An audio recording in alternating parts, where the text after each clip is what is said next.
Bismillahirrahmanirrahim. Assalamualaikum warahmatullahi wabarakatuh. Waalaikumsalam warahmatullahi wabarakatuh. Alhamdulillahirabbil alamin wassalatu wassalamu ala sayyidina Muhammadin wa ala alihi wa sahbihi azmain. Amma ba'du. Pertama-tama mari kita panjatkan puji serta syukur kehadirat Allah Subhanahu wa taala.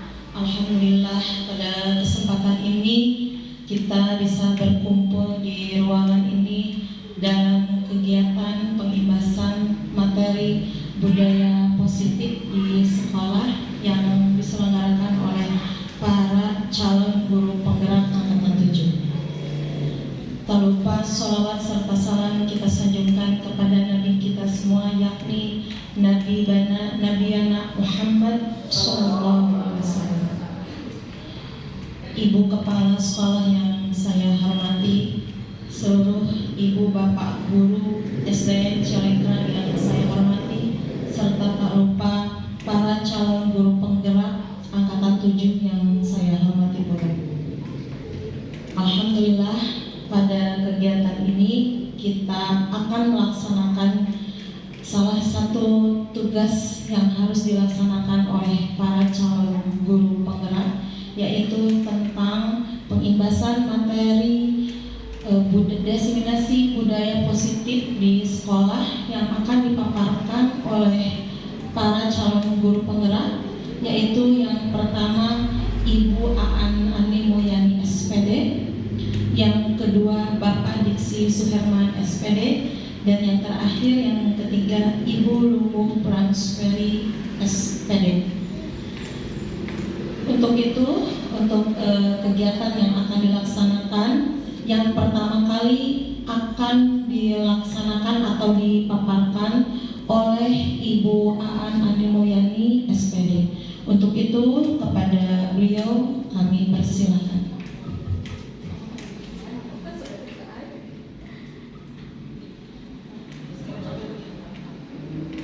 Untuk mengawali acara kegiatan hari ini, kita awali dengan ucapan basmalah bersama-sama.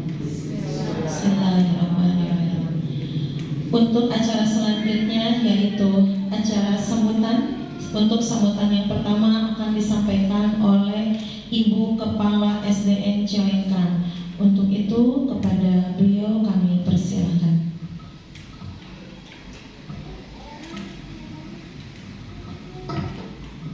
Bismillahirrahmanirrahim.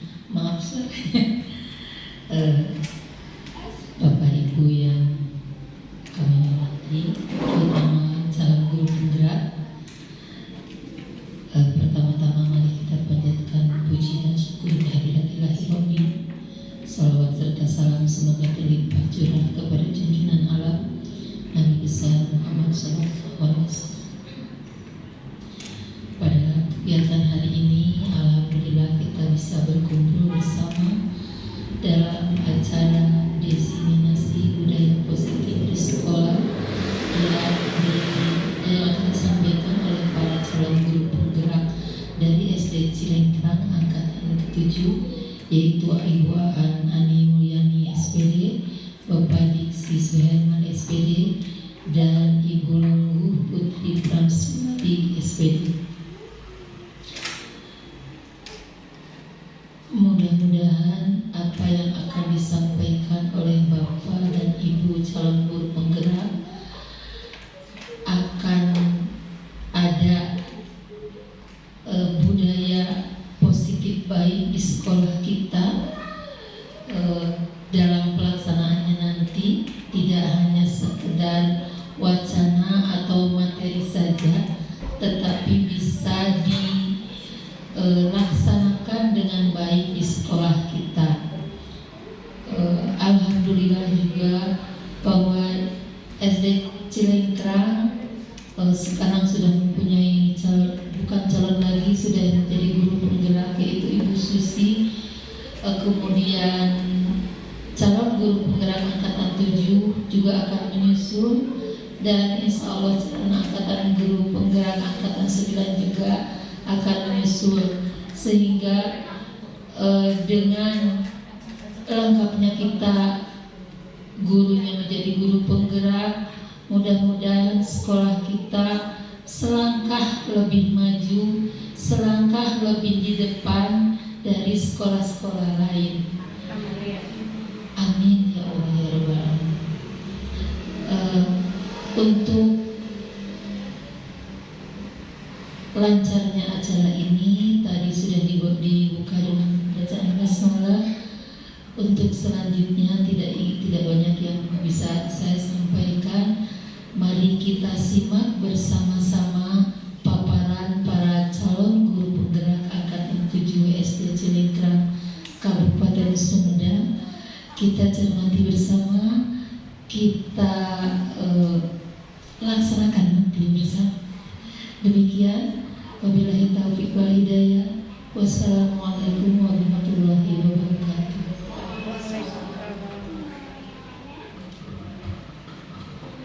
Terima kasih kepada Ibu Kepala Sekolah yang telah memberikan sambutannya, motivasi dorongannya terhadap seluruh warga khususnya SDN Cilengkrang ini.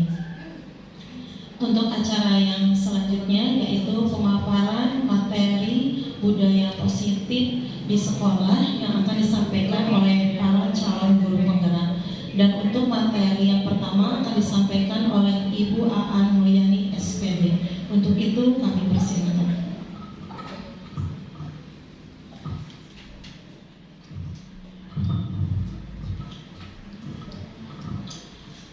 Bismillahirrahmanirrahim. Assalamualaikum warahmatullahi wabarakatuh.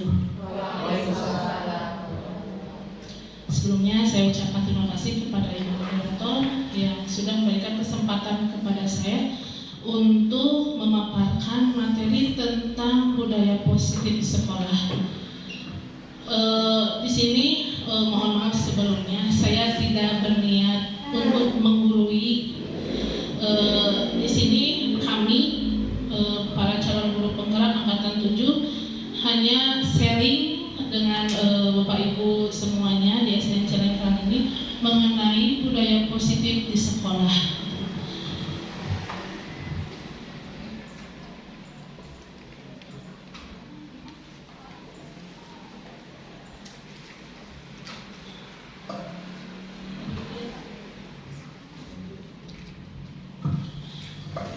Sebelum ke pemaparan materi yang pertama, ada konsep utama di modul budaya positif yang akan kami sampaikan. Di antaranya yang pertama yaitu perubahan paradigma belajar. Yang kedua tentang disiplin positif. Yang ketiga motivasi perilaku manusia. Yang keempat kebutuhan dasar manusia. Yang kelima posisi kontrol restitusi. Yang keenam posisi kontrol, maksudnya harusnya keyakinan kelas ya. Jadi yang keenam itu keyakinan kelas, yang ketujuh segitiga restitusi. Nah di sini kebetulan kemarin kita sudah berdiskusi dengan calon guru penggerak angkatan 7 dengan Guru, dengan Panisi, dan kebetulan saya di sini kebagian untuk memaparkan tentang pembelajaran dengan paradigma baru. Kebetulan sekali sekarang kita sedang berada di kurikulum merdeka, dan ini kaitannya materi ini memang berkaitan dengan pembelajaran kurikulum merdeka ya, tentang filosofi pendidikan Ki Hajar Dewantara.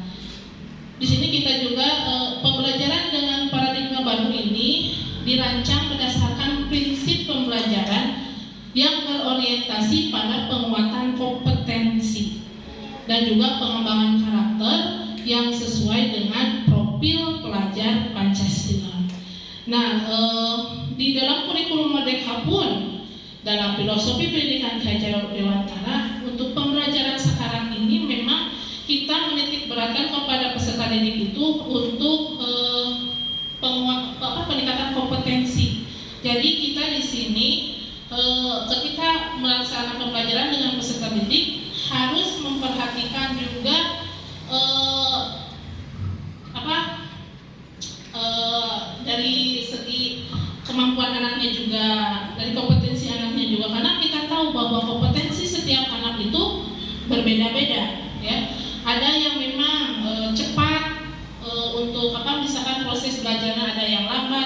Nah di sini kita harus memperhatikan hal-hal tersebut ya. Jadi jangan disamaratakan gitu. Karena memang peserta didik itu berbeda-beda gitu ya kemampuannya. Dan yang lebih menitik beratkan di sini adalah penguatan karakter yang memang sesuai dengan profil pelajar Pancasila. Kita tahu di sini profil pelajar Pancasila itu ada berkebinekaan global, gotong royong, kreatif, bernalar kritis, mandiri dan beriman bertakwa kepada Tuhan Yang Maha Esa. Nah itu yang ingin dimunculkan dari budaya positif ini. Jadi kita belajar melaksanakan pembelajaran dalam peserta didik supaya anak memiliki karakter-karakter profil pelajar Pancasila. Akhlaknya yang diutamakan, bukan hanya sekedar IQ-nya, bukan sekedar akademiknya, tapi bagaimana anak itu bisa memiliki akhlak yang mulia. Bagaimana anak tersebut bisa menjadi seseorang yang bertanggung jawab, itu yang paling penting ya. Karena memang dalam budaya positif ini kita memang harus dari sedini mungkin, dari anak masih kecil kita biasakan supaya mereka belajar menjadi orang atau menjadi anak yang bertanggung jawab seperti itu ya. Di sini pembelajaran dengan paradigma baru juga. Pembelajaran paradigma baru memastikan praktik pembelajaran yang berpusat pada murid, yang mana setiap murid belajar sesuai dengan kebutuhan dan tahap perkembangannya. Jadi kita harus memang benar-benar berpusat pada murid, student center, bukan teacher center gitu ya. Jadi ketika pembelajaran biarkan anak yang beraktivitas, biarkan anak yang mengeluarkan pendapatnya. Jadi kita hanya mengarahkan. Kemudian ketika misalkan pembelajaran di kelas, ketika ada anak yang memang ada yang sesuatu seorang yang unggul dengan suatu bakat yang dimiliki, kita gali bakatnya tersebut ya. Karena di sini memang tidak memastikan bahwa seseorang nantinya ketika anak dari SD sampai SMP, SMA terus akademiknya bagus, tapi tidak menjamin kalau memang akhlaknya kurang baik seperti itu ya. Jadi di sini kita ingin anak itu dengan belajar berpusat kepada murid, jadi siswa nantinya memiliki akademik juga, akhlak yang baik juga sesuai dengan profil pelajar Pancasila seperti itu. Kemudian di sini juga kita belajar sesuai dengan kebutuhan. Contoh misalkan kalau misalkan untuk saya pribadi karena ngajar di kelas 1 ya, ketika anak yang memang belum hafal huruf dengan anak yang sudah hafal huruf itu dibedakan, harusnya dibedakan cara belajarnya, karena tidak bisa kita samakan. Karena proses perkembangannya juga berbeda dengan anak yang sudah memang lancar membaca seperti itu. Jadi kita nggak bisa memaksakan anak itu harus sekarang kamu harus bisa ini, hari ini kamu harus selesai ini. Tidak bisa seperti itu Bapak Ibu ya. Jadi memang harus disesuaikan dengan perkembangannya. Karena kalau dipaksakan juga nanti ujungnya tidak akan bisa menghasilkan sesuatu yang kita harapkan. Mungkin anaknya juga masih nantinya akan merasa bosan seperti itu ya. Di sini juga kan pembelajaran paradigma baru itu dilakukan oleh kegiatan pembelajaran dalam kelas, intrakurikuler dan di luar kelas, kokurikuler dan ekstrakurikuler. Untuk intrakurikuler ini di sini kita belajar harus terdiferensiasi. Ada perbedaan antara peserta didik yang memang sudah lebih unggul misalnya dengan peserta didik yang memang baru bisa. Jadi untuk misalkan kita memberikan materi pembelajarannya pun kita bisa berbeda, termasuk ketika kita melaksanakan evaluasi seperti itu harus ada terdiferensiasi. Kemudian sekarang pun untuk pembelajaran di sekolah harus diadakan kokurikuler. Seperti apa contohnya? Seperti kegiatan lapangan. Misalnya anak-anak itu jangan terpaku di dalam kelas terus. Boleh kita belajar di luar, mengenal tanaman langsung ke lapangannya misalkan. Atau misalkan kemarin juga pernah lihat kelas 5 tentang wirausaha tentang perekonomian ya. Kemudian anak disuruh ke pedagang langsung bertanya, itu salah satu contoh kegiatan kokurikuler. Atau misalkan dengan mengadakan wisata, karya wisata, boleh seperti itu ya. Tapi karena mungkin untuk wisata itu terlalu luas, lebih sederhananya hanya kita misalkan anak dibawa keluar mengenal tentang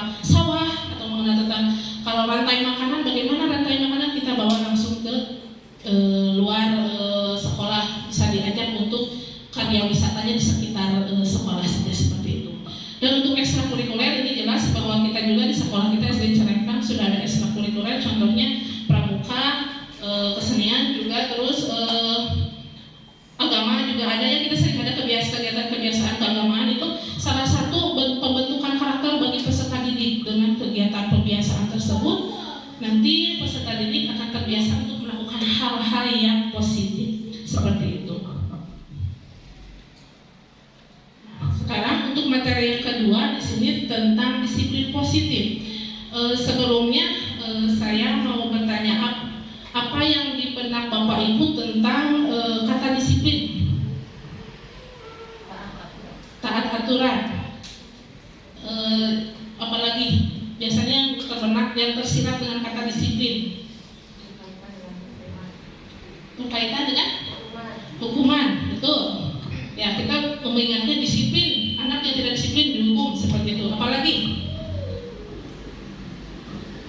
atau misalkan anak yang taat, disiplin, dapat reward seperti itu. Itu yang terbenak bagi kita ya, aturan, hukuman, dan juga reward. Nah, di sini ada kata positif. Disiplin positif itu seperti apa? Disiplin positif merupakan salah satu cara penerapan disiplin yang bertujuan untuk menumbuhkan kesadaran serta memberdayakan anak untuk melakukan sesuatu tanpa sogokan, ancaman maupun hukuman. Nah, ini di sini yang harus benar-benar kita garis bawahi, yang harus benar-benar kita rubah bersama. Saya pribadi pun memang untuk anak usia sekolah dasar itu punishment atau misalkan ada misalkan sanksi seperti itu memang tidak sepenuhnya bisa dihilangkan ya. Untuk kelas tinggi mungkin bisa, usia SMP, SMA mungkin bisa karena mereka memang sudah sedikit dewasa ya. Tapi untuk anak usia sekolah dasar memang tidak akan bisa berubah sekaligus. Tapi di sini kita belajar bagaimana cara mendisiplinkan anak, di mana anak itu melaksanakan disiplin itu bukan karena sogokan, misalkan ada reward atau ada ancaman, takut dimarahi, takut dihukum, atau misalkan jadi di sini kita menginginkan bahwa anak itu menerapkan disiplin positif karena memang mereka benar-benar ingin bertanggung jawab tentang apa yang dia lakukan, seperti itu ya. Jadi ancaman, reward itu sedikit demi sedikit sebaiknya dihilangkan, walaupun tidak bisa dirubah sekaligus. Saya sendiri di kelas 1, anak itu dengan acungan jempol, dengan nilai 100 atau dengan pujian, misalkan dalam berikan permen itu anak sudah mulai wah semangat gitu ya. Cuman di sini kita harus sedikit demi sedikit itu agak dibuka supaya nanti anak melakukan kegiatan atau melakukan aktivitas itu memang karena kesadaran dari diri sendiri, seperti itu. Kemudian yang kedua, disiplin positif sebagai bentuk kontrol diri, yaitu belajar untuk kontrol diri agar dapat mencapai suatu tujuan mulia. Tujuan mulia di sini adalah nilai-nilai kebajikan universal ya. Kebajikan universal itu banyak Bapak Ibu ya. Seperti yang ada di profil pelajar Pancasila itu termasuk nilai-nilai kebajikan universal. Hal-hal yang dibutuhkan dalam disiplin positif, kesepakatan kelas dan keyakinan kelas. Untuk nanti keyakinan kelas nanti akan dipaparkan oleh Bu Lubu. Kemudian rutinitas dalam bentuk jadwal. Nah di sini harus ada jadwal rutinitas seperti kita alhamdulillah yang sudah ada rutin seperti sholat duha. Kemudian senam juga itu termasuk salah satu kegiatan pembiasaan untuk disiplin positif ya. Kemudian nanti kita juga akan sudah dirasakan bersama ibu kepala sekolah akan literasi di hari Kamis ya. Itu jadwal itu salah satu bentuk disiplin positif juga. Alhamdulillah SDN Cirengkrang sudah mulai menerapkan rutinitas dalam bentuk jadwal. Kemudian kebiasaan yang baik, misalkan gerakan untuk anak-anak supaya bisa menjaga kebersihan di kelas atau misalkan di sekolah. Misalkan setelah pembelajaran selesai, biasakan anak-anak sebelum pulang coba pungut sampahnya, buang terus sampah terus, seperti itu nanti anak-anak terbiasa bahwa mereka akan peduli terhadap lingkungan. Teladan yang baik, nah untuk teladan yang baik mungkin itu timbulnya dari kita sebagai guru. Kita juga sebagai guru harus menjadi orang yang dibubuhi dan ditiru ya.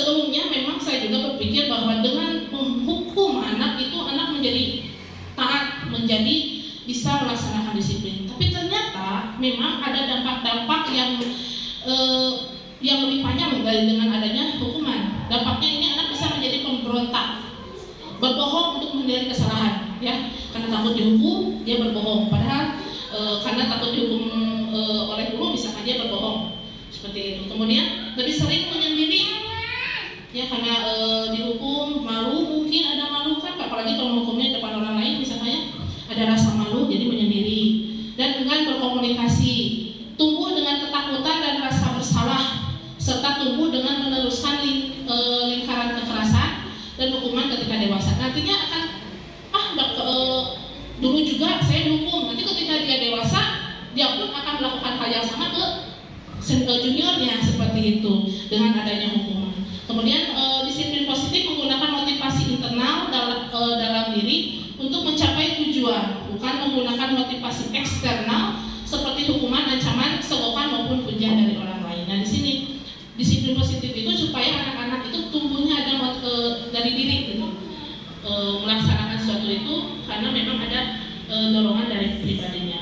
Kemudian hukuman juga kan itu hukuman itu dampaknya teringat sampai kita tua pun kita akan teringat dengan apa yang namanya hukuman, terbalik dengan pujian atau dengan sesuatu yang kita pernah dilakukan misalkan, atau dengan guru yang lain misalkannya, oleh guru ketika kita waktu SD itu jarang teringat, tapi yang teringat oleh kita sampai sekarang, misalkan kita waktu SD pernah dihukum sama gurunya, misalkan dicubit atau misalkan disuruh berdiri satu kaki, itu akan teringat sampai kita sampai tua. Itu dampak negatifnya seperti itu. Jadi sedikit demi sedikit kita harus menghilangkan hukuman, ya, dan juga punishment, reward, supaya anak melakukan sesuatu itu bukan karena ingin diburuhan, seperti bahwasanya supaya tidak ingin ada sesuatu yang ingin didapatkan. Mungkin seperti itu pemaparan dari saya tentang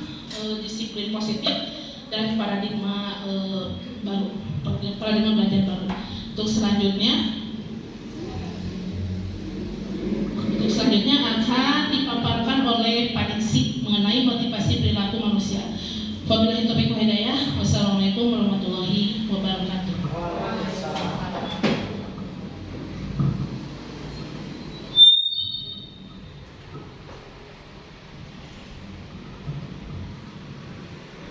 Baik, bismillahirrahmanirrahim. Assalamualaikum warahmatullahi wabarakatuh.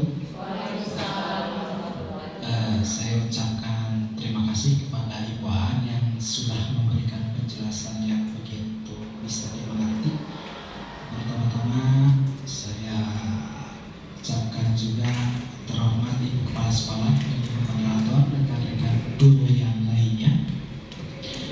Nah Bu, biar agak rileks ya, jangan terlalu tegang atau ngantuk, kita ice breaking dulu sebentar.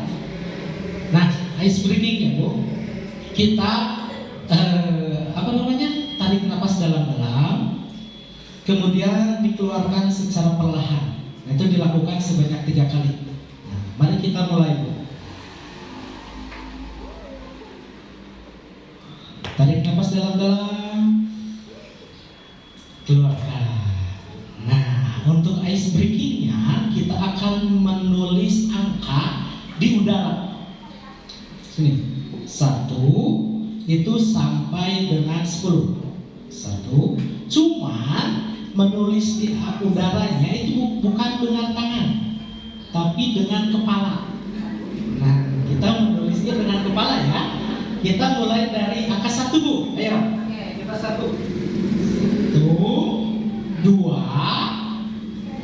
kemudian 3, 4, 5, kemudian 6,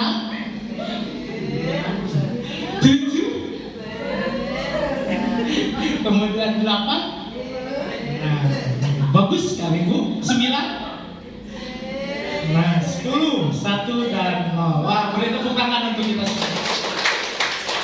Nah, mudah-mudahan kita jadi lebih rileks, tidak tegang dan tidak mengantuk lagi ya.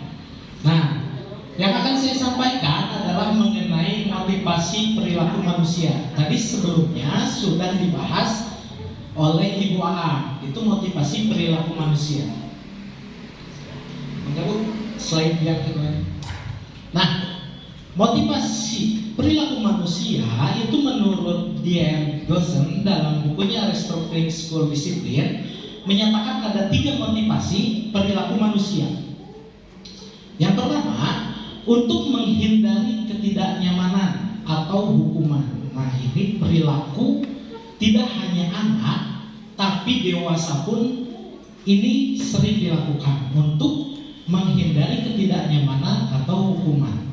Kemudian, untuk mendapatkan imbalan atau penghargaan dari orang lain. Itu adalah motivasi perilaku. Kita berbuat sesuatu itu setidaknya dimotivasi oleh menghindari ketidaknyamanan atau mendapatkan imbalan. Dan yang ketiga, itu untuk menjadi orang yang mereka inginkan dan menghargai dirinya sendiri dengan nilai-nilai yang mereka percaya. Nah, dari teori ini dapat kita simpulkan bahwa teori motivasi itu bisa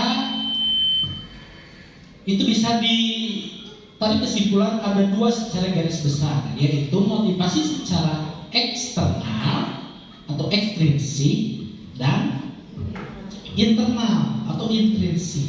Nah, kita masuk ke dalam teori secara eksternal motivasi.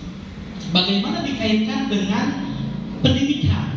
Nah, kita seringkali menjadi seorang guru itu masih menggunakan teori eksternal untuk siswa melakukan sesuatu.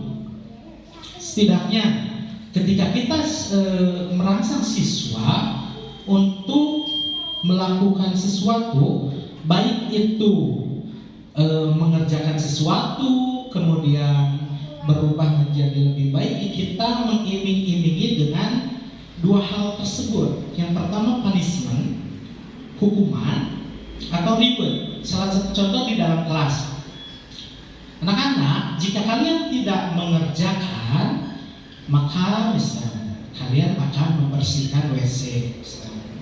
Atau kalian jika mengerjakan, kalian akan mendapatkan sebuah piala. Nah, dari konsep ini ada beberapa pendapat. Ada yang mengatakan bahwa itu perlu dilakukan dan itu tidak baik karena orientasi perilaku mereka itu karena hukuman dan hadiah. Menurut saya, hukuman dan hadiah itu masih perlu dilakukan, namun hanya sebatas pemantik. Seperti kompor gas, Bu, jika kita pertama menyalakan kompor gas itu hanya melakukan pemantik 1 kali atau 2 kali sampai apinya menyala. Nah, api yang menyala dari peserta didik ini apa? Itu adalah motivasi internal yang ada di dalam peserta didik. Untuk awalnya kita tidak apa-apa, misalnya ayo agar anak-anak semangat, bisa salah satu contoh adalah terkait dengan kebersihan lingkungan. Nah, untuk memantik mereka itu tidak apa-apa, misalnya nanti kita akan yang juara kelas terbersih akan mendapatkan hadiah bla bla bla. Kemudian yang tidak mendapatkan juara atau kelas terkotor akan diumumkan. Itu pun salah satu bentuk dari sebuah hukuman. Nah, untuk awalnya itu tidak apa-apa. Cuma jangan seterusnya dilakukan seperti itu, tapi kita juga harus merubah pola pikir kesadaran anak. Mengapa kita harus menerapkan lingkungan bersih? Apa manfaatnya bagi mereka? Jadi tindakan mereka ke depannya itu tidak akan lagi berorientasi pada hukuman karena saya takut dihukum ataupun karena saya mendapat imbalan. Nah, kemudian untuk motivasi secara internal itu ada penelitian yang sangat menarik, Bu, bahwa dari sealam dunia itu dicatat motivator terbaik sealam dunia. Pertama 100, catat 100. Dari 100 itu kemudian jadi 50. Terus mengerucut, dari 50 itu dipilih kembali jadi 20, 10, dan 5. Dan ada satu orang Indonesia yang masuk dalamnya. Mungkin Ibu tahu Maria Teguh dengan Golden Ways, jalan emasnya gitu ya. Tapi dalam posisi puncak nomor 1 itu masih kosong, Bu. Tidak ada namanya. Kemudian ada peserta yang bertanya, lalu siapa nomor 1 itu? Nah, nomor 1 itu adalah diri kita sendiri. Sejago-jagoan Maria Teguh dengan kata-kata motivasinya, ketika kita tidak memiliki motivasi dalam diri, itu jalan emasnya tidak akan kita lalui. Kita akan tetap memilih jalan berlumpur kalau kita tidak memiliki motivasi internal. Nah, tugas kita lah yang harus memunculkan motivasi internal yang ada dalam peserta didik. Nah, itu sekilas mengenai motivasi perilaku manusia. Nah, mungkin sekarang masih saya juga bisa kepada anak-anak masih, ayo siapa yang mau ke depan? Reneng, Bu, berantem. Ayo, nanti Bapak kasih bintang. Mulai ada tuh yang mau mengacungkan tangan. Bapak masih ciki, acung. Nah, ini adalah motivasi yang berkaitan dengan hadiah. Atau anu teu ngacung, tatih. Pokoknya anu alim kabayan yang tidak mau ke depan, ayo berdiri. Sedangkan yang sudah mau ke depan, duduk. Nah, itu merupakan pendekatan dari punishment dan reward. Tapi sekarang saya mencoba untuk melakukan sugesti positif. Bagaimana cara sugesti positif? Ayo nak, kamu pasti bisa. Kadang anak-anak itu suka malu-malu. Dia bisa, cuma dia malu-malu. Nah, kita lah yang harus menumbuhkan, kita memberikan sugesti kepada positif bahwa dia itu mampu. Bahkan kalau bisa, ayo sekarang Bapak, ayo dengan Bapak ke depan. Seserangan ngerjakin di payung. Yang penting anak merasa percaya diri, kemudian termotivasi, muncullah motivasi di dalam dirinya untuk mau mencapai sebuah tujuan tertentu. Nah, kita sedikit-sedikit merubah dari asalnya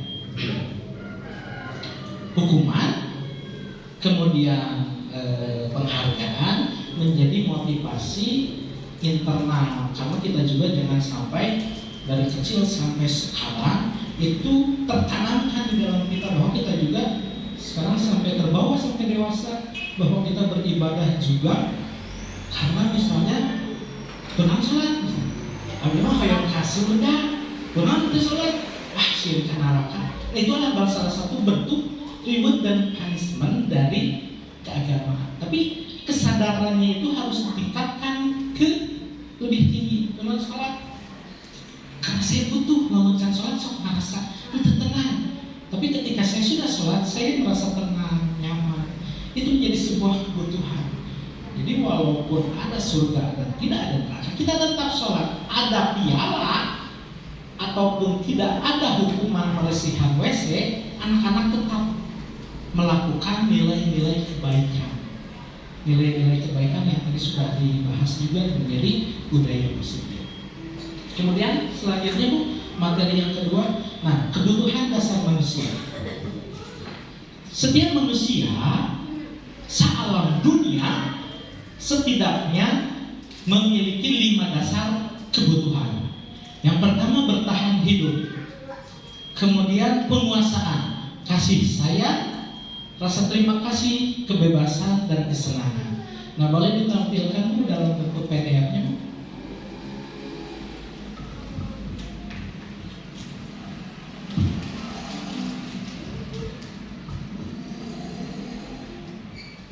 Nah, untuk kebutuhan bertahan hidup yang pertama survive. Ketika kita mendapatkan kata survive di lingkungan sekolah mungkin akan masih survive. Tapi ketika kita membayangkan masuk ke sebuah hutan, maka kita akan terbayang apa itu survive bertahan hidup. hutan. Itu survei untuk kebutuhan bertahan hidup itu berkaitan dengan fisiologis atau kebutuhan jasmani. Nah, kebutuhan ini harus terpenuhi, yang 5 ini harus terpenuhi, Bu. Ketika kebutuhan 5 dasar ini tidak terpenuhi salah satunya, maka akan menjadi sebuah permasalahan. Itu nanti mungkin akan permasalahan bagi peserta didik kita. Contoh, kebutuhan bertahan hidup. Kebutuhan bertahan hidup survival adalah kebutuhan yang bersifat fisiologis untuk bertahan hidup, misalnya makan, pakaian, istirahat, tempat berlindung, keamanan, dan kesehatan. Peserta didik ini harus tercukupi dulu, nomor 1. Tidak sedikit kasus bahwa salah satunya tidak terpenuhi. Jadi terlihat peserta didik kita tuh terlihat lebih pendiam atau tidak semangat. Nah, kita dalam memecahkan sebuah permasalahan itu harus diketahui dulu setidaknya ada 5 rancangan ini. Nanti ada juga terkait dengan posisi kontrol yang akan dibahas oleh Bu. Misal, nah, kenapa kamu diam terus? Pak, saya pusing. Nah, dari sana kita jangan cepat-cepat menunjukkan atau memberi solusi secepatnya. Misalnya, oh kamu pusing, ini ada obat pusing, nah, tapi harus dicari tahu dulu akar permasalahannya. Nah, bisa jadi anak itu belum makan, dia jadi lemes, kesemangat, itu karena belum makan. Maka solusi terbaik adalah memberikan dia makan. Jadi jangan sampai salah memberi solusi sebelum kita benar-benar mengetahui apa dulu akar permasalahannya. Seperti ke dokter mau ujung-ujung nyuntik, tapi akan dicari tahu dulu, nah dulu karamus. Nah, di sanalah kita mencari informasi untuk mendapatkan sebuah solusi. Kemudian kasih sayang dan rasa diterima. Kebutuhan ini termasuk kebutuhan psikologis. Nah, kalau tadi bersifat jasmani, kalau ini berdasarkan kebutuhan psikologis, rasa diterima, kemudian dipedulikan, berbagi, bekerja sama, menjadi bagian dari suatu kelompok, dikasihi, mengasihi. Makanya dalam CGP itu digembar-gemborkan pendidikan yang berpihak kepada anak. Nah, inilah yang harus kita berikan kepada mereka. Apa? Salah satunya mereka dikasihi, disayangi, kemudian dibagi dalam sebuah kelompok, kemudian kebutuhan-kebutuhan mereka bekerja sama. Jadi lebih berpihak kepada anak. Tidak hanya mereka harus mengikuti apa mau kita, tapi kita mengikuti apa mau mereka dan dituntun sesuai kodratnya. Ada kodrat zaman dan kodrat alam. Nah, setelah itu kemudian yang ketiga adalah kekuasaan dan penguasaan. Ini sebenarnya tidak hanya untuk anak, tapi untuk dewasa pun ini berlaku. Yaitu kebutuhan ini berhubungan dengan kekuatan seseorang untuk mencapai sesuatu, menjadi kompeten, menjadi terampil, memimpin, berprestasi, diakui. Nah, tidak sedikit anak, misalnya anaknya bawang-bawang tinggal, padahal anak tersebut adalah salah satu ininya belum tercapai, sedangkan dia misalnya mau diakui. Jadi cari perhatian seperti itu. Kunon si gelut wae tadi ada kekuasaan. Nah, kita harus dapat memberikan solusi berdasarkan teori-teori ini. Mana yang belum terpenuhi? Jika tidak terpenuhi, usahakan kita memberikan solusi untuk memenuhi keinginannya dengan apa? Dengan pendidikan, yaitu perubahan perilaku dan pola pikir menjadi kesadaran yang lebih baik dari sebelumnya. Kalau hukuman misalnya, dulu dihukum, belum tentu kan tadi juga belum tentu jadi berubah, tapi di dalam hatinya menjadi lebih dendam, lebih agresif untuk merubah. Tapi pendidikan itu harus dapat merubah pola pikir dan kesadaran bahwa misalnya bersikap seperti itu kepada temannya itu tidak dibenarkan. ada nilai-nilai kebaikan. Tadi juga setelah dibahas ada nilai-nilai universal. Setelah itu kebebasan. Nah, di sini juga mungkin kurikulum merdeka juga diantaranya dari kebebasan. Merdeka yang seperti apa? Nah, kebutuhan untuk bebas adalah kebutuhan untuk mandiri, otonom, memiliki pilihan, mengembangkan daya lenturnya, dan mampu mengendalikan arahnya sendiri. Nah, kita kalau dulu menganggap bahwa peserta didik adalah kertas putih yang akan kita warnai kumaha urang, rek dihidungkeun, rek dibereungkeun, rek dikonegkeun, itu tergantung orang tua atau gurunya. Atau menganggap anak itu adalah sebuah wadah kosong, akan diisi air putih, air kopi, air susu, itu tergantung guru orang tua. Tapi di dalam pendidikan ini kita menganggap bahwa anak adalah sebagai benih yang memiliki karakternya. Seolah-olah dalam sebuah kelas itu ada benih padi, ada benih jagung, ada benih cabai, dan kita gurunya adalah petani yang harus membimbing tumbuh kembang berdasarkan karakter bimbing tersebut. Dan sekolah adalah tamannya, lahan untuk berkembang. Kita harus membedakan karakter padi dan karakter jagung. Karakter padi itu tempat tumbuhnya harus lembab, karakter jagung harus kering. Itu juga dengan anak-anak kita, ada yang memerlukan motivasi yang lebih. Ayo untuk payah dicarekan, mau dicarekan terus, tapi kudu dicarekan, karek mau ngerjakan. Nah, itulah yang mendasari pembelajaran berdiferensiasi. Nah, kemudian ada kesenangan, kebutuhan untuk merasa senang, hiburan, healing atau healing. Nah, kebutuhan akan kesenangan adalah kebutuhan untuk mencari kesenangan, humor, bermain, bersenang-senang, bergembira, antusiasme, dan tertawa. Nah, saya pernah belajar dulu di perkuliahan, sebuah teori mengatakan waktu anak bermain itu sama dengan waktu orang tua untuk bekerja. Nah, bagaimana cara kita agar menyusun pembelajaran itu berdasarkan karakter anak? Yaitu tadi, karakter anak itu harus senang, harus bahagia, pembelajaran yang membahagiakan anak, yang berpihak kepada anak. Bahkan pembelajaran disusun dengan metode permainan-permainan seperti itu agar anak merasa nyaman, tertawa, senang, bergembira.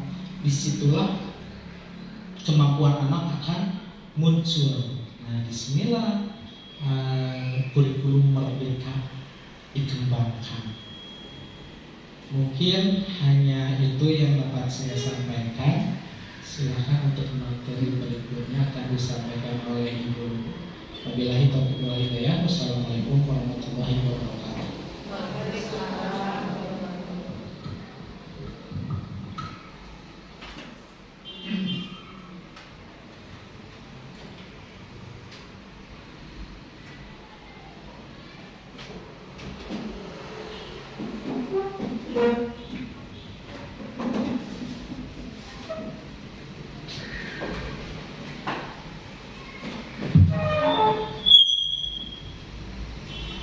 Baik, Assalamualaikum warahmatullahi wabarakatuh. Pertama-tama saya ucapkan terima kasih kepada Ibu Kepala Sekolah, Ibu Moderator, dan Bapak Ibu Guru yang hadir pada kegiatan diseminasi dari para calon guru penggerak angkatan 7 ini. Kemudian sebelum ke materi, kita akan ice breaking dulu karena waktu semakin menunjukkan waktu makan siang ya. Mungkin sudah bosan. Kita ice breaking dulu. Ice breakingnya yaitu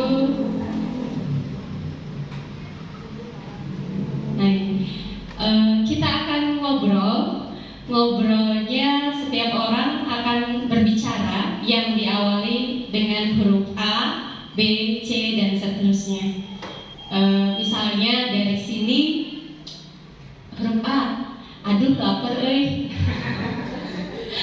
kemudian hari ini lanjut ngobrolnya B, apa bisa berbahasa enak bisa ya Ibu ya, Bapak Ibu, boleh mulai dari A. Nggak ada ngantuk.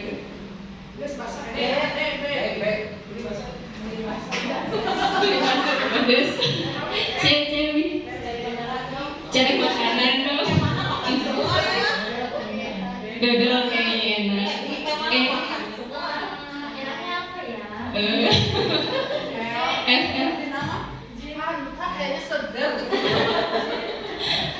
G. Haus banget.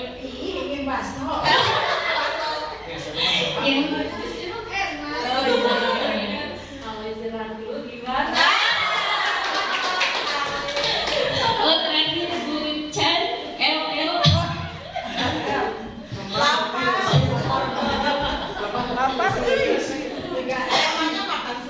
Oh iya, maklum sudah jam 12 ya Bu. Baik, sebentar ya. Yang pertama yaitu posisi kontrol restitusi. Nah, tadi oleh Bu Aan, rekan saya, kemudian Pak Diksi sudah dijelaskan mengenai paradigma pembelajaran baru, kemudian oleh Pak Diksi mengenai tadi kebutuhan dasar manusia. Nah, kita di sekolah menurut teori ini kita sebagai guru memiliki posisi kontrol. Tadi dibahas bahwa setiap manusia, setiap anak mempunyai 5 kebutuhan dasar. Nah, ketika seorang anak salah satunya dari kebutuhan tadi tidak terpenuhi, maka akan ada perilaku yang muncul. Misalnya, ketika tidak diterima, maka dia akan cari perhatian, ribut dan sebagainya. Nah, posisi kita sebagai guru ada 5 di sini.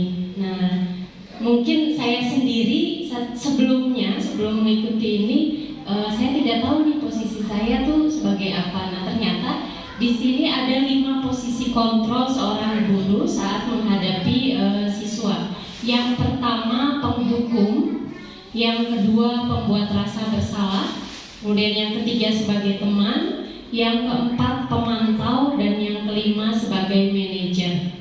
Nah, sebagai penghukum biasanya guru berbuat menghardik, menunjuk-nunjuk, menyakiti, menyindir. Nah, ini contoh perkataannya, kalau kamu tidak melakukannya, saya akan. Nah, ini menghukum. Jadi di sini misalnya ada anak ribut, tidak mau diam dan sebagainya, kemudian kita memarah-marahi, memberikan hukuman. Nah, ini berarti kita sebagai posisi kontrolnya sebagai penghukum. Kemudian ada juga guru yang membuat rasa bersalah. Nah, kalau ada anak yang berulah, kita berceramah, mengungkapkan kekecewaannya. Misalnya, ibu sangat kecewa sama kalian. Kenapa ya? Kalian teh gini. Padahal ibu teh udah ngomong begini. Nah, itu pembuat rasa bersalah. Nah, untuk penghukum dan pembuat rasa bersalah ini akan memberikan motivasi secara eksternal. Tapi, nah ada tapinya di sini. Ada pengidentitasannya gagal. Artinya ketika kita memberi hukuman, memberikan rasa bersalah, itu tidak akan muncul kesadaran diri, identitas dirinya sebagai apa itu tidak akan muncul. Tidak akan muncul, oh saya teh siswa, saya harusnya gini. Enggak, itu tidak akan muncul. Kemudian yang kedua ini merupakan perilaku kontrol yang negatif. Berikutnya ada posisi sebagai teman. Nah, posisi teman ini biasanya membuatkan alasan-alasan untuk muridnya. Contoh perkataannya, lakukan demi ibu ya. Ya sudah, nanti bapak ibu bantu bereskan. Nah, ini sebagai teman. Kemudian ada juga sebagai pemantau. Biasanya menghitung atau mengukur yang dilakukan itu. contoh perkataannya, azan dulu ya Bapak Ibu ya.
Baik, dilanjutkan ya Bapak Ibu. Yang pertama tadi sebagai penghukum, kemudian yang kedua pembuat rasa bersalah, dan yang ketiga teman. Kemudian yang keempat yaitu pemantau. Nah, biasanya yang dilakukan oleh seorang guru yang memposisikan dirinya sebagai pemantau itu biasanya yang dibuat itu menghitung dan mengukur apa peraturannya, apa konsekuensinya, apa yang telah kamu lakukan, apa yang terjadi sekarang.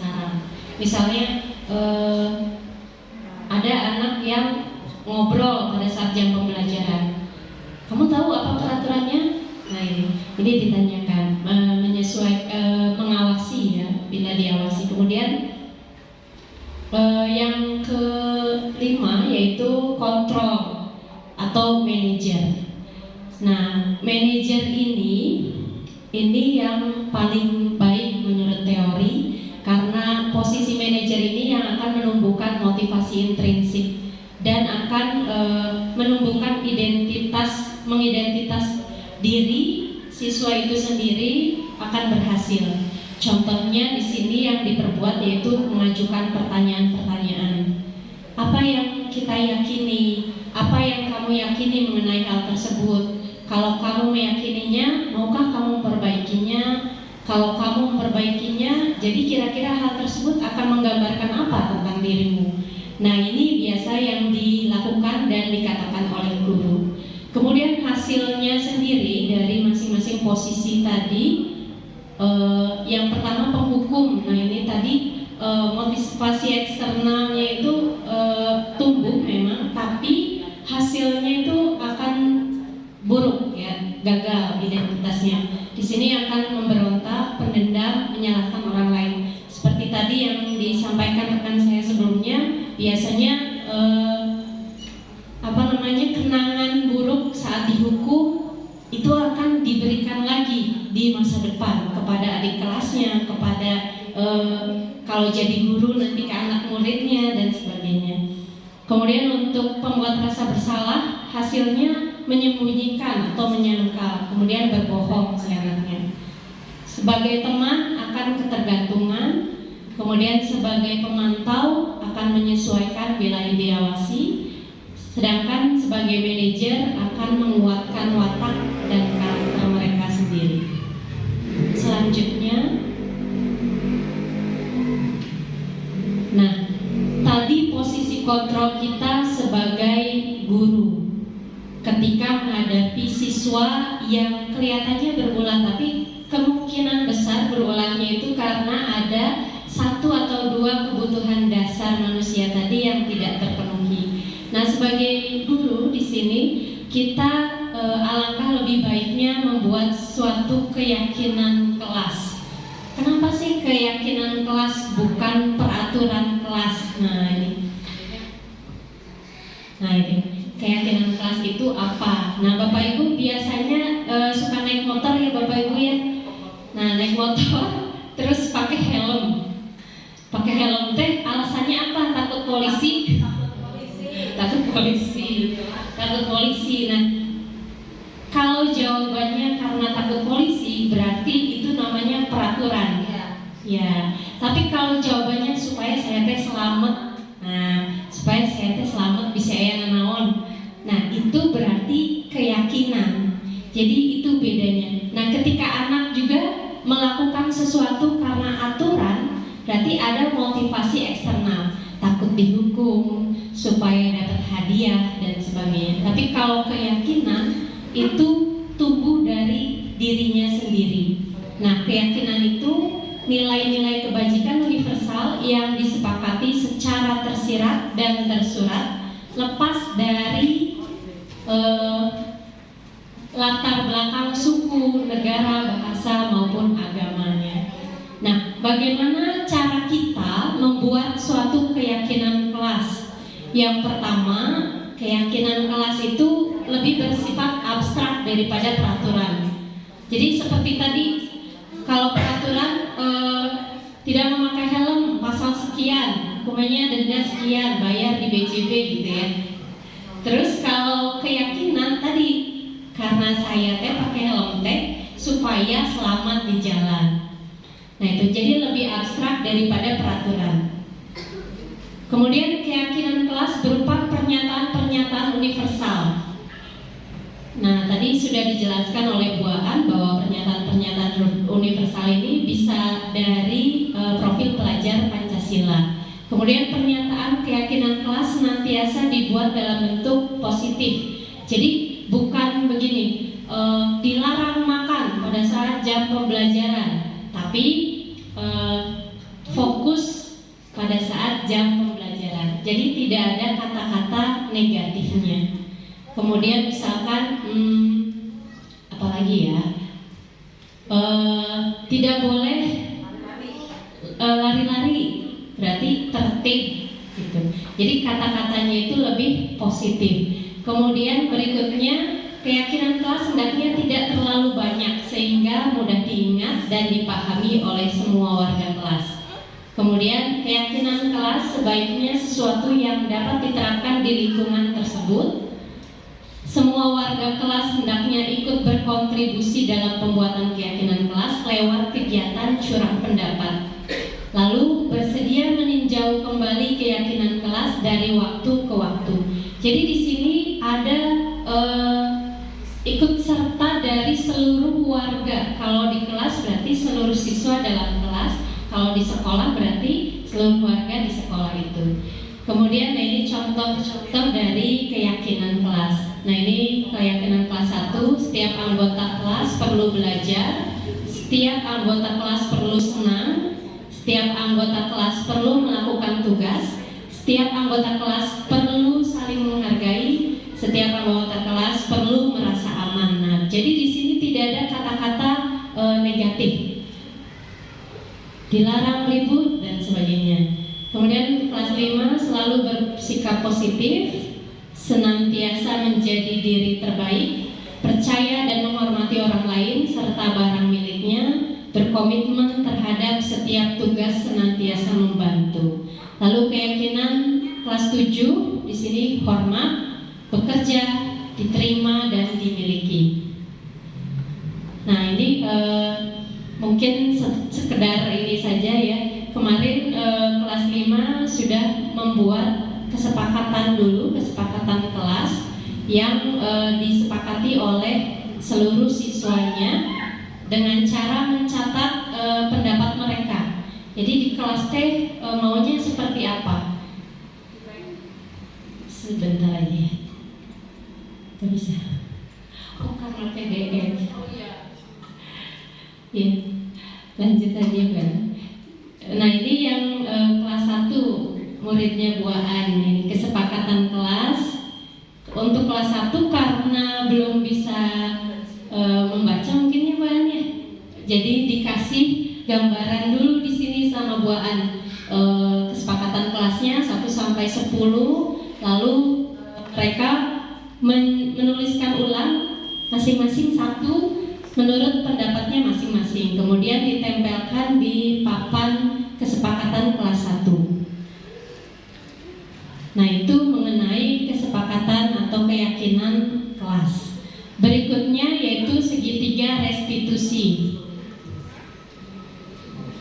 Nah, tadi sudah membahas tentang posisi kita sebagai guru, kemudian keyakinan kelas yang dibuat oleh seluruh warga kelas atau warga sekolah untuk disepakati dan dilaksanakan. Kemudian ada juga segitiga restitusi. Apa segitiga restitusi? Nah, ini restitusi adalah proses menciptakan kondisi bagi murid untuk memperbaiki kesalahan mereka sehingga mereka bisa kembali kepada kelompok mereka dengan karakter yang lebih kuat. Nah, ini Bapak Ibu mungkin mirip dengan posisi kontrol, tapi di sini lebih lengkap ya. Jadi ketika ada anak melakukan kesalahan, misal pada saat jam pembelajaran ngobrol, nah kita nggak langsung mana ngobrol dan sebagainya, itu nggak bisa. Jadi nanti si anak itu dipanggil yang mengobrol, kemudian ditanya-tanya. Nah, ini posisi kita harus ingat, posisi kita adalah sebagai manajer. Jadi diberikan pertanyaan, misalnya tadi Ibu lihat kalian ngobrol apa nih? Kayaknya seru banget. Nah, itu ditanya terus, yang kamu tahu kalau di kelas tuh harus seperti apa sih? Nah, itu jadi mereka akan menjawab nggak boleh ngobrol Bu. Nah, itu tahu seperti itu. Jadi tidak ada tadi ngobrol berdiri 5 menit atau dan seterusnya ya. Jadi ada hukuman. Nah, di sini langkah-langkah restitusi itu tadi seperti itu, menstabilkan identitas. Jadi memberikan pertanyaan-pertanyaan agar anak mengetahui dirinya itu siapa, harus bagaimana di kelas. Kemudian misalnya tadi ya, tadi Ibu lihat kamu ngobrolin apa sih? Kayaknya seru pisan gitu. Terus ditanya, yang kamu tahu nih di kelas teh harusnya gimana? Tadi kan Ibu lagi nerangin, harusnya kamu gimana? Nah, itu jadi diberikan pertanyaan-pertanyaan agar mereka menjawab dengan sendirinya. Harusnya saya teh memperhatikan Bu. Nah, itu tahu. Berarti tindakan tadi teh benar atau salah? Ditanya lagi. Salah Bu. Nah, kalau begitu kedepannya kamu mau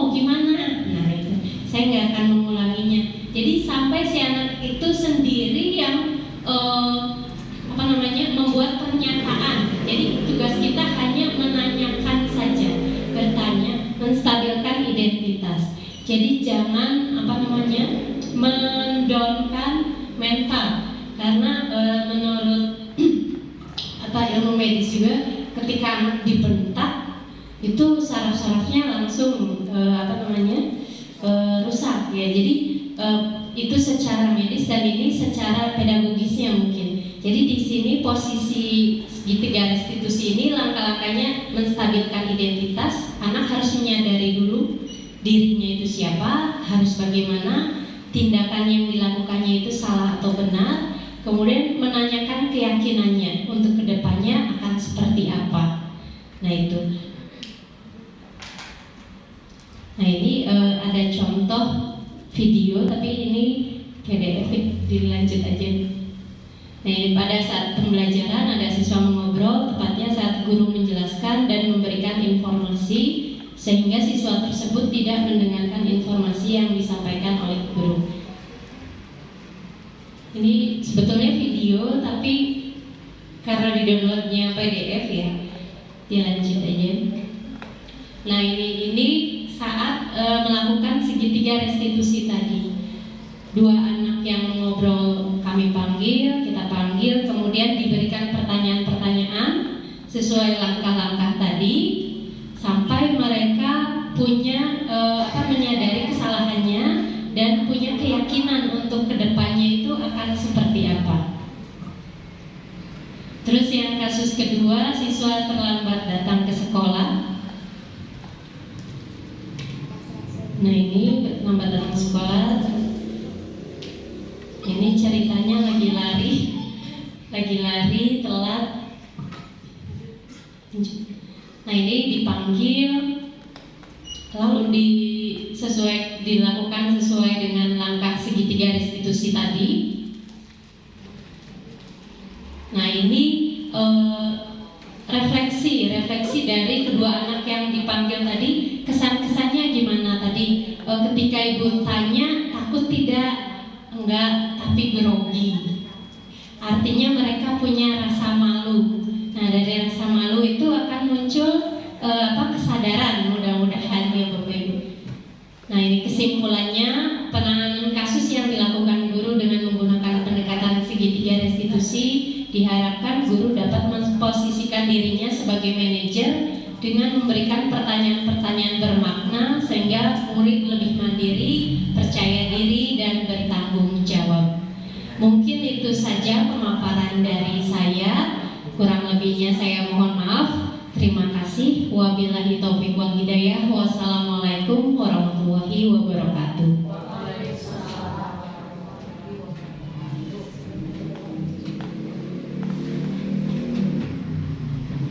Alhamdulillahirrahmanirrahim.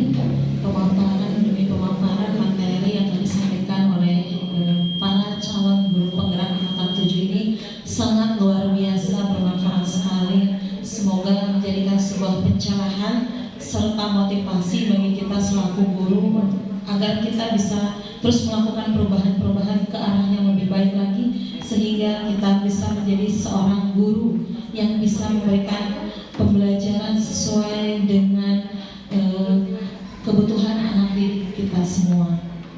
Untuk acara yang selanjutnya yaitu sesi tanya jawab. Untuk sesi tanya jawab ini akan saya lemparkan kepada seluruh guru-guru yang ada di ruangan ini untuk memberikan pertanyaan kepada siapa saja atau boleh dijawab oleh siapa saja dari ketiga calon guru penggerak ini.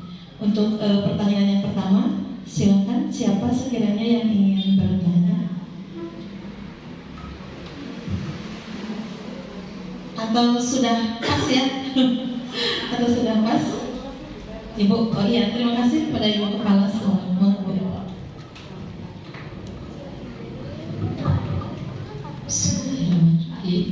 Terima kasih atas kesempatannya.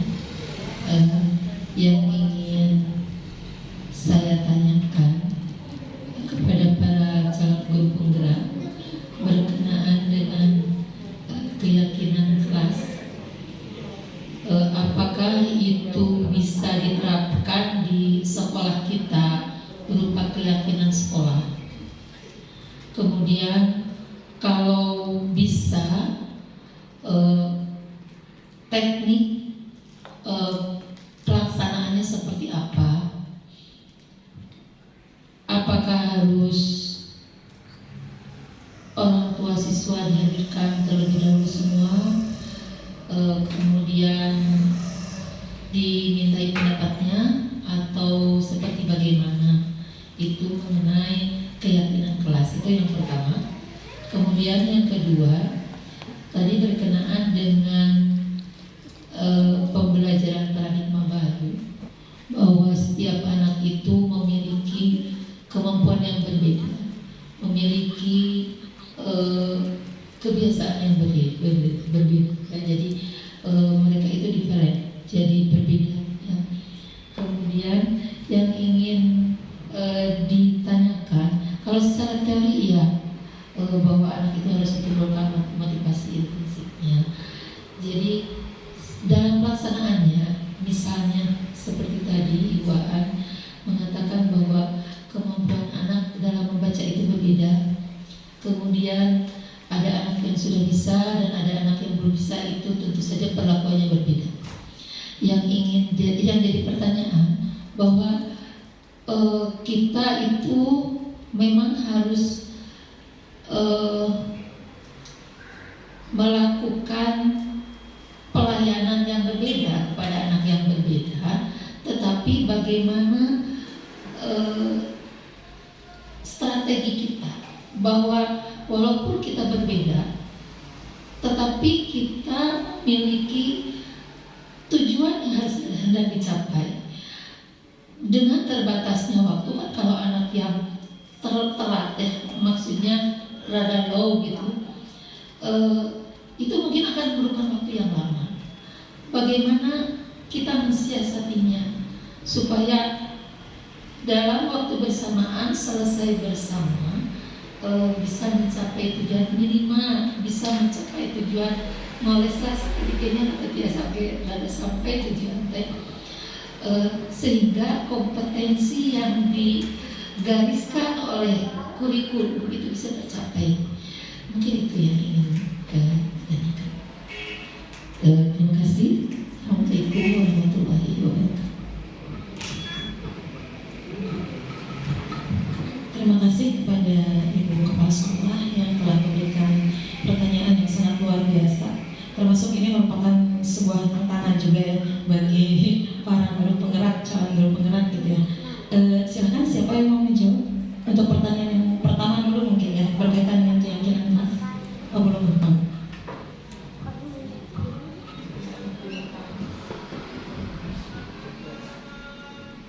Baik, untuk pertanyaan yang pertama tadi dari Ibu, apakah keyakinan kelas ini bisa dilaksanakan di sekolah?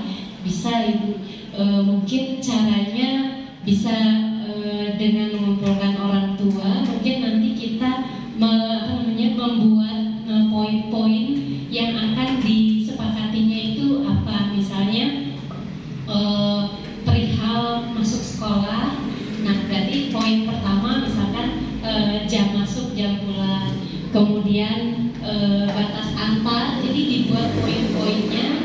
Nanti orang tua itu diberi sticky note, kemudian dituliskan masing-masing. Nanti kita koordinir, lalu dipasang ke papan, dibacakan satu-satu. Kalau ada yang sama, diambil jalan tengahnya, disepakati yang itu. Kemudian lalu misalkan di pembelajaran disepakatinya seperti apa. Jadi caranya mungkin ketika berhubungan dengan siswa berarti dipanggil orang tuanya, lalu dibuat poin-poin yang akan disepakatinya itu tentang apa saja, lalu disepakati saat itu juga. Seperti kemarin anak-anak itu diberikan arahan, kita mau bikin kesepakatan di kelas itu harus seperti apa, harus bagaimana, lalu diberilah kertas itu, anak-anak boleh menuliskan mau tentang apa saja kalau kemarin, karena mungkin cakupannya hanya dalam kelas ya Ibu ya. Terus mereka menuliskan ada yang nggak boleh makan, nggak boleh ngobrol, nggak boleh berkata kasar seperti itu. Lalu sama saya suruh nempel, dibacakan satu-satu, Lalu ada yang ininya teh, ada yang tidak disepakati juga karena tidak boleh makan di dalam kelas. Nah itu, jadi ditanya di sini ada nih yang menuliskan tidak boleh makan di dalam kelas. Gimana, setuju tidak? Enggak Bu, kan enak di kelas. Berarti itu tidak disepakati seperti itu. Nah nanti beberapa yang disepakati itu ditulis ulang, lalu ditempel di, kalau di kelas seperti itu. Kalau di sekolah mungkin dibuat keyakinan sekolah seperti itu. Nanti keyakinan sekolahnya diubah ke dalam kata-kata positif, tertib misalkan, kemudian fokus, tepat waktu dan sebagainya seperti itu. Jadi caranya mungkin seperti itu. Jadi dibuat poin-poinnya dulu tentang apa, lalu orang tua menuliskan pendapatnya, kita sepakati bersama seperti itu. Terima kasih.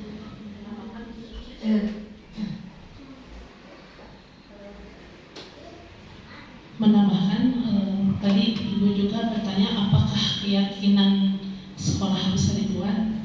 Menurut saya bisa, karena kan keyakinan itu berangkatnya dari kesepakatan ya. Kalau tadi yang sudah dipaparkan oleh Bu Lubu, membuat kesepakatan sekolah dengan orang tua itu salah satunya. Kalau misalkan untuk keyakinan sekolah, mungkin salah kan setiap kelas misalkan membuat kesepakatan kelas, kemudian habis sudah ada kesepakatan kelas, muncullah ada keyakinan kelas. Seperti yang tadi dicontohkan oleh Bu Lubu, misalnya jangan terlalu banyak, misalnya setiap kelas itu ada pasti ada keyakinan kelas masing-masing. Nah dari keyakinan setiap kelas itu nanti bisa digabung. Kalau yang sama jangan dimasukkan. Yang kalau yang misalkan di kelas 1, 2, 3 ini sama saling menghargai, berarti masuk itu keyakinan kelas sekolah saling menghargai. Misalkan di kelas 1 ada rasa nyaman, di kelas yang lain tidak ada, bisa salah satunya dimasukkan seperti itu. Jadi kita diakumulasi dulu dari semua kelas. Nanti ini bisa dilaksanakan juga bukan hanya di kelas 1 dan kelas 4 yang kurikulum merdeka, tapi kemudian 1, 2, 3, 4, 5, 6 juga sama. Buat kesepakatan kelas nanti dikelompokkan lagi. Misalkan di sini tidak boleh mengganggu orang lain. Berarti di sini keyakinan kelasnya saling menghargai. Gitu. Itu bisa masuk ke keyakinan sekolah nantinya. Di kelas 1 ada apa aja, di kelas 2 ada apa aja keyakinan kelasnya, nanti kita akumulasikan yang sama jangan dimasukkan lagi. Seperti itu mungkin.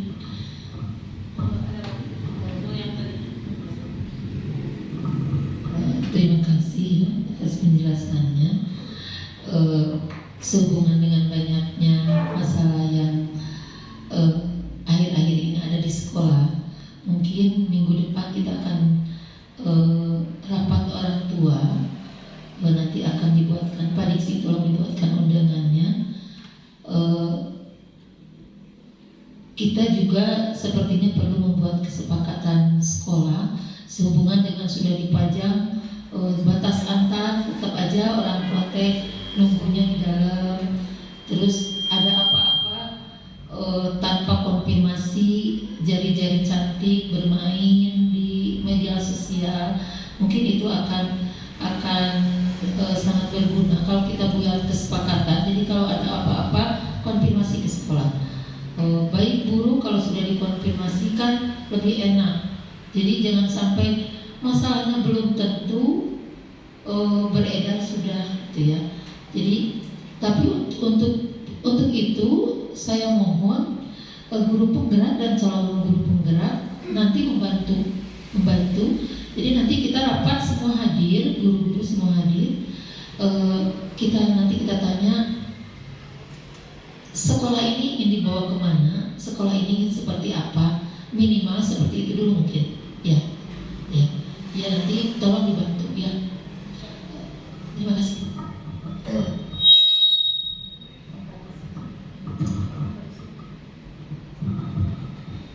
Sedikit menambahkan tadi Bu, ketika tadi sebuah keyakinan sekolah dibuat, pihak mana saja yang harus terlibat atau menghadiri, itu bahwa semua pihak yang akan mendapatkan dampaknya terkait dengan keyakinan sekolah. Ketika keyakinan sekolah berarti warga sekolah, dimulai dari guru, penjaga, kemudian siswa bisa diwakili oleh orang tua, dan operator, kemudian dari pihak komite juga, bahkan bisa mengundang dari pedagang-pedagang sekitar juga. Nanti kan di sana kita akan membuat sebuah keyakinan yang akan diyakini bersama, dijalankan bersama, sehingga tidak ada alasan saya tidak terlibat dalam sebuah keyakinan sekolah, kesepakatan sekolah tersebut. Mungkin itu sedikit tambahan.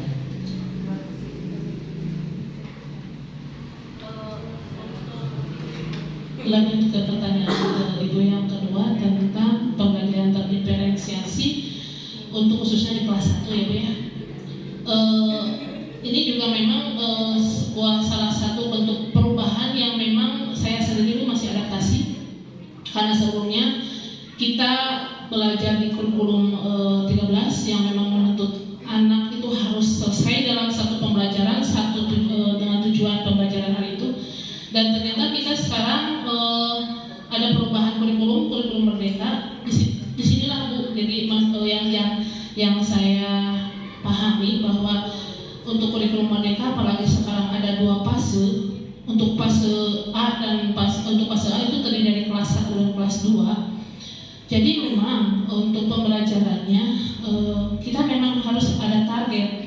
Misalkan target yang si A yang memang sudah lancar membaca dengan target si B yang belum hafal huruf, sebaiknya kita mungkin bisa ada target yang berbeda Bu. Tidak bisa disamakan seperti itu, karena proses perkembangan anak juga memang berbeda antara si A dan si B, tergantung kodrat alam, tergantung kodrat zaman. Mungkin si A kodrat alamnya tinggalnya di kota, kemudian keluarganya juga berada, mungkin dari sudah dileskan dan sebagainya. Dan si B tinggalnya di kampung, kemudian jauh dari sana sini. Jadi tidak ada faktor pendukung yang bisa membuat si B itu hafal huruf.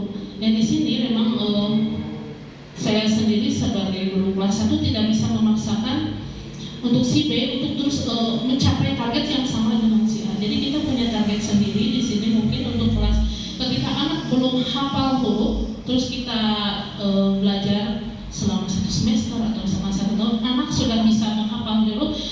Menurut saya pribadi itu adalah salah satu perubahan yang sangat besar. Nutadina barangkali hafal naon, saya jantan hafal. Itu adalah suatu poin yang kalau secara ininya dapat nilai 90 untuk si target si B seperti itu. Itu tuh juga baru yang saya pahami seperti itu untuk kurikulum merdeka, karena memang ini adaptasi juga gitu ya Bu. Kemudian nanti saya juga berpikir ini mungkin harus ada juga kolaborasi dengan guru-guru yang lain juga, apalagi misalkan saya dengan Bu Walia sama Bu Rini gitu ya sebagai guru kelas 1. Kemudian kolaborasi juga dengan ibu, misalkan ketika ada anak seperti ini, terus kita harus bisa bagaimana bisa mengatasinya. Tapi kalau saya sendiri pribadi dengan Bu Walia, Bu Rini, kita sudah berusaha ya Bu ya. Misalkan sudah di sini ada diferensinya gini Bu. Kalau saya pribadi, anak yang kan kita sudah ada pegangan, ada misalkan 4 orang siswa yang belum hafal huruf, ini diferensi belajarnya. Yang lain misalkan sudah bisa membacanya itu udah 45 huruf, 6 huruf, udah kita kasih bacaannya seperti itu. Untuk yang ini jadi masih geja, jadi kita kasih yang geja aja. Jadi memang harus ikutin apa perkembangan anaknya juga. Kemudian nanti kan ada 2 fase. Di kelas 2 itu masih tetap seperti ini, masih tetap tentang calistung, membaca, menulis, berhitung. Jadi memang seperti itu menurut pandangan saya pribadi yang saya pahami. Jadi memang ketika anak memang yang tadinya tidak hafal huruf menjadi hafal huruf, alhamdulillah itu mungkin sudah menjadi suatu perubahan yang signifikan. Walaupun misalkan nanti di nilainya tetapi ada target, ada KKTP seperti itu ya, ada nilai yang kita juga tidak bisa menyamakan dengan yang si A yang sudah pesat seperti itu nilainya jadi 90, si W itu jadi nilainya jadi 90 juga. Memang tidak seperti itu Bu. Jadi tetap aja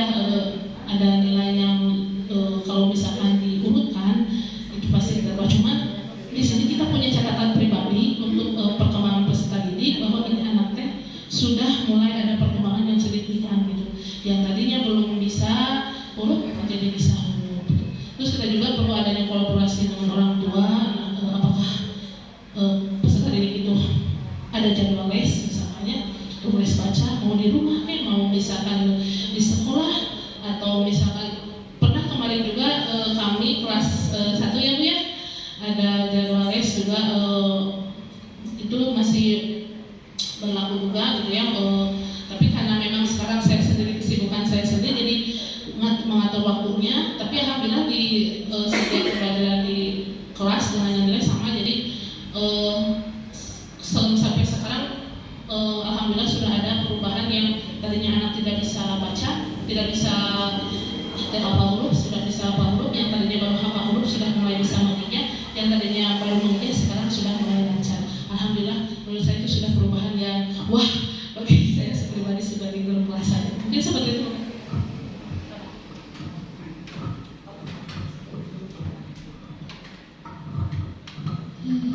Terima kasih Bu Anya. Kalau begitu berdasarkan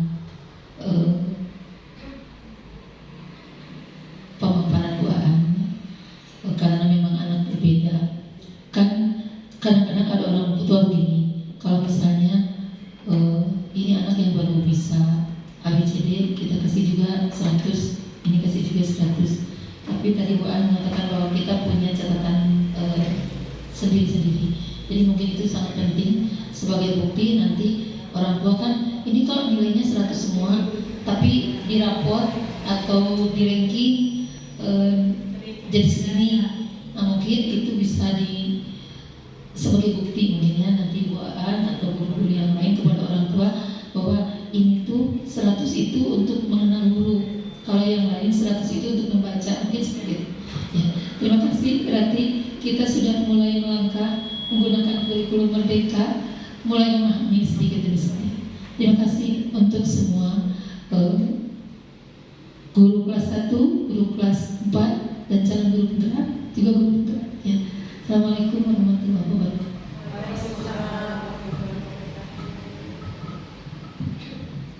Alhamdulillah ya, pemaparan yang sangat luar biasa.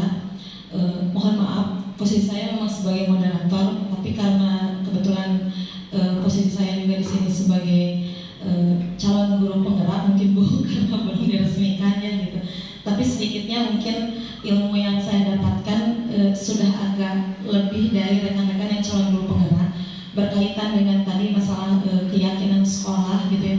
Tadi sudah dijelaskan oleh Pak Diksi, dan saya hanya memohon jangan hanya melibatkan orang tua gitu. Tapi tadi triknya misalkan yang diambil dari Bu Aan, cara melibatkan siswanya mau diambil dari tiap kelas boleh, atau misalnya mau diambil perwakilan kelas yang sudah besar misalnya gitu. Setidaknya karena di dalamnya anak itu harus terlibat, dan sebenarnya yang lebih besar dominan itu yang akan nanti terlibat di dalamnya itu sebenarnya kan adalah siswa gitu. Jadi otomatis walaupun siswa mau memahami secara full atau enggak, setidaknya siswa harus tetap diikutsertakan di dalamnya, karena nanti di materi pembelajaran guru penggerak terakhir ini ada yang namanya agensi siswa gitu, dan hal itu sudah saya terapkan ketika di kelas 6 kebetulan gitu ya, untuk membuat sebuah program yaitu penghijauan sekolah. Itu saya serahkan semuanya kepada siswa, dan ternyata itu kalau saya lihat keberhasilannya lebih baik daripada dengan ajuan dari kita gitu ya. Jadi saya hanya amanat itu saja. Terus berkaitan dengan masalah pembelajaran diferensiasi, sebenarnya saya tuh di ruang room itu ramai sekali Bu, karena ternyata untuk menerapkan pembelajaran berdiferensiasi kalau ingin secara benar-benar kita tuh harus melibatkan pihak ketiga, psikolog. Kenapa di sekolah-sekolah yang luar biasa gitu ya, kayak sekolah-sekolah swasta, itu pasti ada yang namanya psikotes ketika anak masuk. Nah, dengan adanya psikotes itu, kita selaku guru bisa memahami ini anak kemampuannya sudah sampai mana, IQ-nya seperti apa. Terus anak ini kemampuan misalkan mereka tuh lebih menyukai audio atau visual atau seperti apa. Dengan adanya psikotes itu kita bisa lebih memahami, dan disitulah kita bisa memberikan pelayanan yang terbaik terhadap anak-anak. Nah, jadi sebenarnya kemarin ketika saya tanyakan ada enggak gitu materi atau teori atau aplikasi atau apa kata saya yang bisa mengukur psikologi anak. Kan nggak mungkin gitu kayak sekolah saya gitu, kata saya gitu ya, mewajibkan orang tuanya harus melakukan psikologi terhadap anak-anak, psikotes, sementara kan itu harus bayar dengan nominal yang cukup besar. Kalau misalnya mau menggunakan anggaran dana BOS, berapa gitu biaya yang harus dikeluarkan? Kalau menurut saya itu sangat keberatan sekali. Saya tuh sampai berbicara seperti itu saya sendiri gitu di biru. Kebetulan sampai hari ini tuh belum ada. Nah mungkin kalau di tingkat SMP SMA karena ada khusus guru BK, nah mereka sudah ada ilmunya, tapi itu tidak bisa diterapkan di sekolah SD ternyata Bu gitu. Ketika saya bertanya juga ke guru BK, kebetulan di kelas saya ada guru BK di SMP, minta dong gitu kayak kuesionernya atau apa yang harus diisi oleh anak-anak seperti itu gitu. Oh ternyata nggak bisa khusus sih, karena ini untuk anak yang SMP gitu. Untuk anak SD itu beda lagi gitu. Tapi karena di SD katanya tidak ada guru BK, ya otomatis itu kurang tepat untuk digunakan gitu. Nah solusinya seperti apa? Saya itu sudah bertanya gitu ke instruktur, sekaligus berdiskusi gitu. Solusinya tuh seperti apa gitu? Ketika kita ingin menerapkan diferensiasi, tapi kita nggak bisa mengundang psikolog gitu ya. Harus seperti apa? Caranya ya kita yang bisa melakukan sebenarnya lebih tepat itu adalah wali kelas. Nah ketika anak masuk pertama kali, misalnya kayak kelas 1 gitu, pertama kali saya pernah melakukan sebenarnya, pertama kali anak masuk langsung saya kasih soal yang nggak mungkin itu di kelas 1, misalkan tolong tulis ini ya, misalnya ini saya anak kelas 1, silakan ditulis yang bisa, yang nggak bisa jangan, yang udah bisa baca. Nah itu merupakan untuk berdiferensiasi, anak udah bisa nulisnya sampai mana, bacanya sampai mana gitu. Tapi itu hanya sekedar batas itu saja. Sedangkan untuk membedakan anak ini menyukainya audio visual atau visual atau apa, ya tetap harus menggunakan psikolog ternyata gitu. Jadi walaupun tadi kata Bu Aan hanya baru sedikit-sedikit,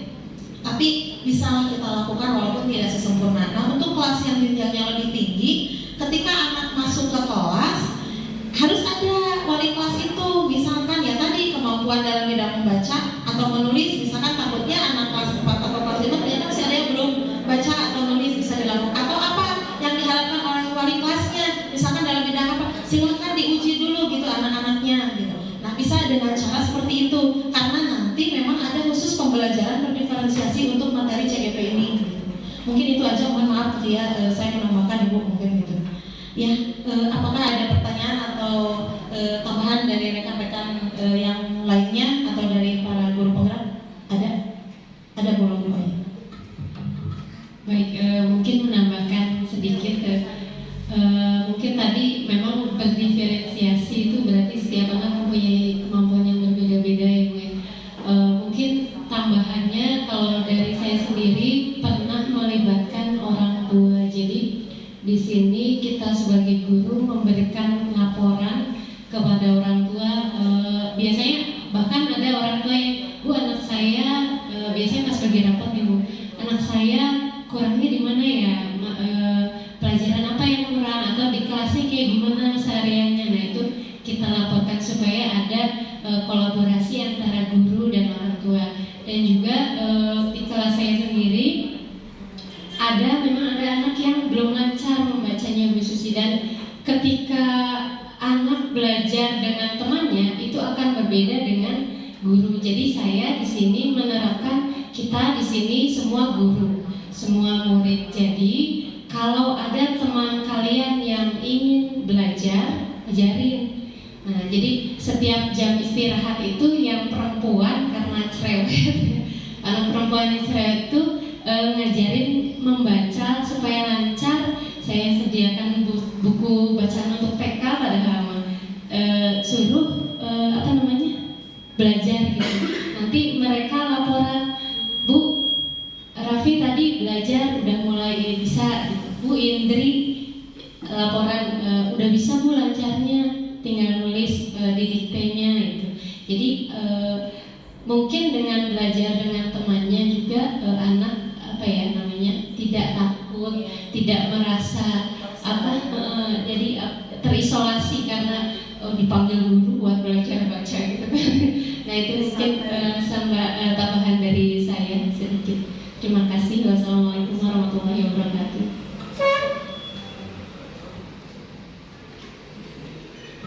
Alhamdulillah, mungkin Ibu itu ada tambahan atau pertanyaan dari rekan-rekan guru yang lain. Sangat menarik sekali ya, semakin siang semakin menarik. Tidak ada. Kalau tidak ada berarti alhamdulillah ya, kita tutup saja mungkin kegiatan siang hari ini. Alhamdulillah, mudah-mudahan apa yang telah kita diskusikan, kita sharingkan di siang ini ada manfaat. Pastilah banyak sekali manfaatnya. Yang utamanya, sekecil apapun kegiatan yang akan kita laksanakan, semoga bisa kita laksanakan, bukan hanya sebuah rancangan gitu, tapi bisa kita terapkan, kita laksanakan, kita jalankan, dan kita pertahankan gitu. Karena yang paling sulit itu yang saya rasa tuh mempertahankan dari kegiatan yang sudah kita laksanakan. Dan semoga kita juga bisa terus gitu meningkatkan apa program-program dan apa kekurangan-kekurangannya, sehingga program-program yang kita jalankan bisa lebih maksimal lagi, sehingga SDN Cilengkrang ini seperti harapan Ibu Kepala Sekolah bisa menjadi sekolah yang lebih terdepan dari sekolah-sekolah yang lain. Mungkin sekian Ibu Bapak yang bisa saya sampaikan. Selaku moderator saya mohon maaf yang sebesar-besarnya, karena tentunya banyak sekali kesalahan yang telah saya lakukan. Mohon maaf, baik disengaja ataupun tidak. Kita tutup saja kegiatan siang ini dengan ucapan hamdalah bersama-sama. Alhamdulillahirabbil alamin. Usikum bitaqwallah wa billahi taufiq wal hidayah. Assalamualaikum warahmatullahi wabarakatuh.